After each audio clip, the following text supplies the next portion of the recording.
Donald Trump is panicking as Iran has more cards to play. Iran turning its attention to the Red Sea and the Bab al-Mandab Strait after Donald Trump yesterday threatened to once again obliterate the Iranian civilization. Donald Trump gave an interview yesterday with state regime media, which calls itself Fox, and Donald Trump threatened to blow up all of the bridges, energy infrastructure, roads, and other infrastructure that Donald Trump believes at his whim he wants to destroy unless Iran decides they want to make a deal with Donald Trump. And Donald Trump says, they're telling me that they want to make a deal. Iran is saying, we don't want to make a deal at all. And Iran is saying, we're turning our attention to the Red Sea. The IRGC now putting out statements that we will ensure that all shipping traffic, not just in the Strait of Hormuz, but just in general in the region, is shut down so that the United States feels real pain. The IRGC strongly hinting that the Bab el-Mandab Strait in the Red Sea is next, that they're going to shut down the same way the IRGC in Iran controls the Strait of Hormuz right now. The IRGC, of course, allied with the Houthis in Yemen.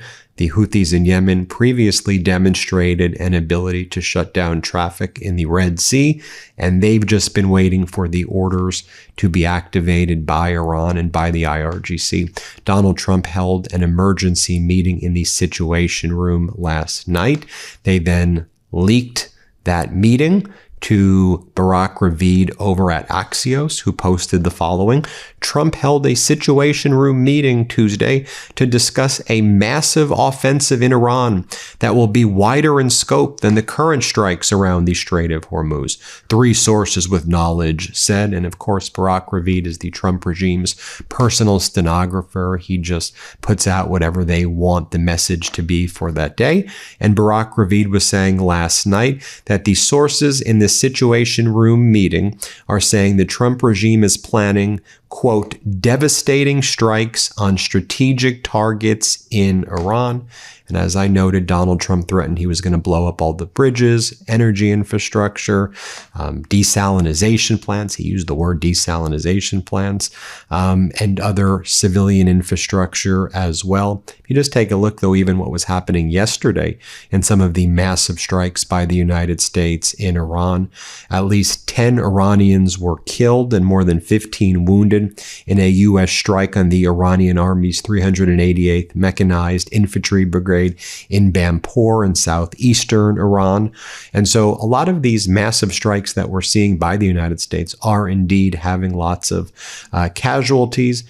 But Iran is also responding very powerfully as well. Iran has been striking back in Bahrain, in Kuwait, in Jordan, in the United Arab Emirates, and in other surrounding Arab nations. We've been covering those strikes. And of course, the IRGC warning the U.S. and U.S. allies, all energy export routes will be shut down. That includes the Red Sea. The IRGC statement, the enemy must expect the closure of other oil and gas export routes that serve the interest of the Americans and its allies. And one of the things that we've just seen in the past 48 hours, as Iran climbs the escalatory ladder, as Trump escalates the attacks on Iran, Iran has been, they've hit what, 7, according to CENTCOM, Iran hit at least 7 tankers in and around the Strait of Hormuz in the past 7 days, and 4 tankers in the past 48 hours. And with respect to those 4 tankers, some of those tankers got pretty far outside of the Strait of Hormuz as well. And Iran has been shifting to using cruise missiles versus drones against these tankers. And the cruise missiles harder to avoid, more lethal, more damaging. And that's why we've seen a lot of these tankers, these images of these tankers just kind of sinking in the Persian Gulf.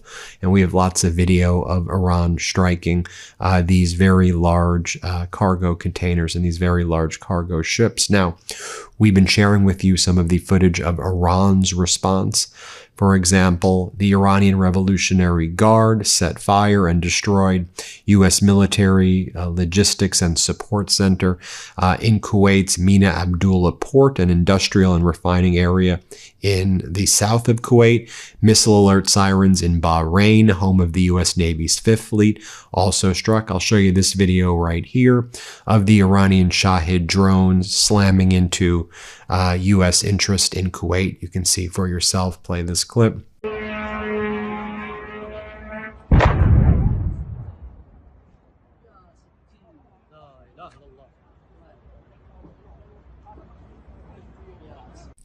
Iran has been releasing videos of the drones, of the ballistic missiles that they've been using. Here's one such video.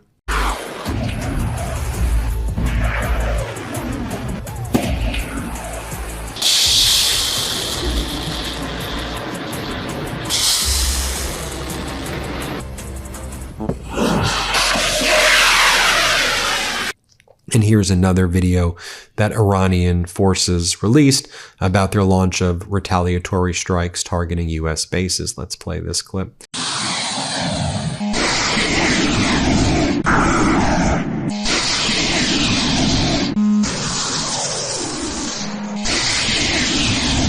Here's a photo of a possible Iranian ballistic missile impact on a U.S. base in Jordan as well. And I'll share with you this Iranian strike in Jordan. You can see the Patriot interceptors really aren't working that well with respect to the strikes coming from Iran. Here, play this clip.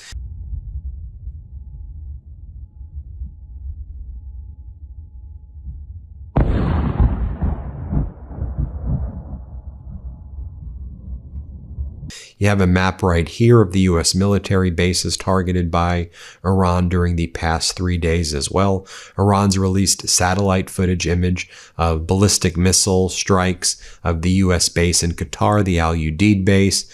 Here we have the 5th Fleet base in Bahrain, the command and control center, significantly damaged. Here another command and control center in Ali Al Salam Air Base in Kuwait, seriously damaged. But you take a look right here, folks, at the satellites and the marine traffic of the Strait of Hormuz, and you'll see there's pretty much zero traffic anywhere other than the Iranian route. As you know, the U.S. has reimposed the blockade, though, in the Persian Gulf. Iran has then shut down the Strait of Hormuz, and then the U.S. has blockaded Iranian ships.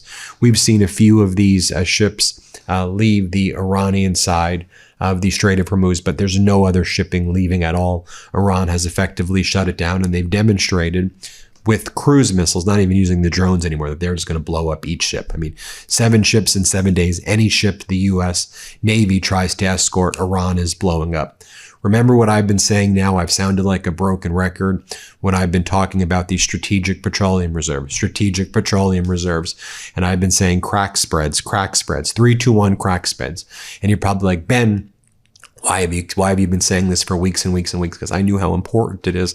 And so the crack spread price per barrel has now hit $68 per barrel right now, which is like the highest ever. And the crack spread is the difference between the price of crude, which, by the way, is going up. And I think in the next 48 hours will probably be close to $90 a barrel, maybe even higher. It's already past 80. But that crack spread is the difference between that and the price at the refineries. And so now both the price of crude and so the crack spreads going up with it, and the refinery price are both going up, significantly at the same time. Oil crack spreads are going out of control, which is a strong signal of incoming shortages, especially in diesel. And that's precisely one of the things that I've been warning about happening. Now, with all of this taking place, last night, Donald Trump has been posting weird photos of himself at UFC fights, weird photos of himself with Xi Jinping, more weird photos of himself and Xi Jinping, a photo of a statue, and he writes clean on it. And, and then he gave that real demented interview with state regime media Fox, where he claims that Iran wants to talk to him. They're trying to make a deal with him. Just completely and utter lies and just totally deranged. Here, play this clip. 3 days ago, we had a deal. When was the last time you spoke with an Iranian official? well, not me, but let's say my representatives. I have spoken to them, but my representatives over the course of, well, actually, an hour ago. And what message was delivered? They want to make a deal, but every time they make a deal, they break it. They don't want to die. People don't want to die. Yeah, about an hour ago. And what message was delivered? You better make a deal. You're not going to have anybody left. We're being very careful with the civilian population, as you know, but I said, you better make a deal. You're not going to have anything left. And you think they will? They should. I don't know if they will or not. Sir, thank you for speaking with Fox News. Thank you. Thank you very much. And then after coming up with that lie, Donald Trump then says, Iran, they lie about everything. All they do is lie. Here's what he says. Let's play this clip. They said they didn't want a nuclear weapon. Well, they say that. Everything they say is a lie. They lie. I've never seen anything like it. They also come out and they'll tell you we never discussed nuclear, and we're in a room for 5 hours. That's all we discussed. And they'll walk out and say, nuclear was not discussed. Everything was discussed. And then, even though we know the Strait of Hormuz is closed, Donald Trump pretends that it's open. I'll share this with you. On Monday, you announced that the United States is reimposing the U.S. blockade of Iranian ports. Started now. Shipping data trackers indicate that just 10 vessels passed through the Strait of Hormuz on Monday, less than 10% of what normally goes through this critical waterway. Mm-hmm. When you say the strait is open, what do you mean? It's open if people want to go through it.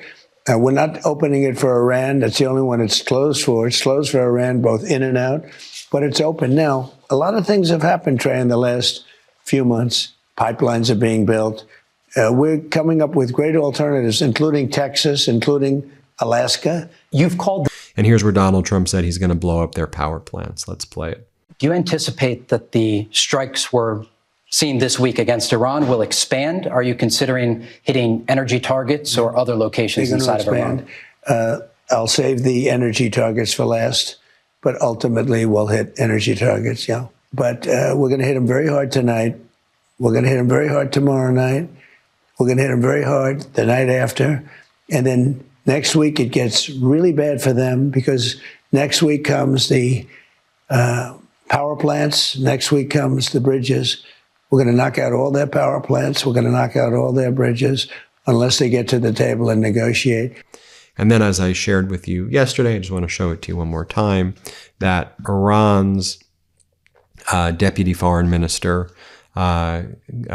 posted, or he was giving an interview, Garbabadi, and here's what he had to say. He goes, we're not negotiating with him. There's nothing else to talk about. There's just full-fledged war in the region right now with really no way out. Here's what he has to say. Let's play this clip. Iran did not leave the negotiating table. It was America that stalled the Islamabad memorandum, and we, in fact, did not take any action in this regard. So look, the idea that they want Iran to return is a request that will not be realized. The Islamic Republic of Iran will not be the first country to request negotiations in the face of these criminal American actions. We will not request negotiations with America. If America thinks that by tightening its circle of actions against us, military actions, economic sanctions, we will ask to go back and negotiate, it is mistaken. We are a nation definitely. of resistance. They are mistaken. Secondly, if they think we will widen the Strait of Hormuz, they are mistaken about that too. This is currently a very key capacity. These two actions will not happen. There you have it, folks. Let me know what you think. We'll keep you posted, of course, throughout the day. Hit subscribe. Let's get to 7 million subscribers. Thanks for watching, everybody. Love this video? Support independent media and unlock exclusive content, ad-free videos, and custom emojis by becoming a paid member of our YouTube channel today. You can also gift memberships to others. Let's keep growing together.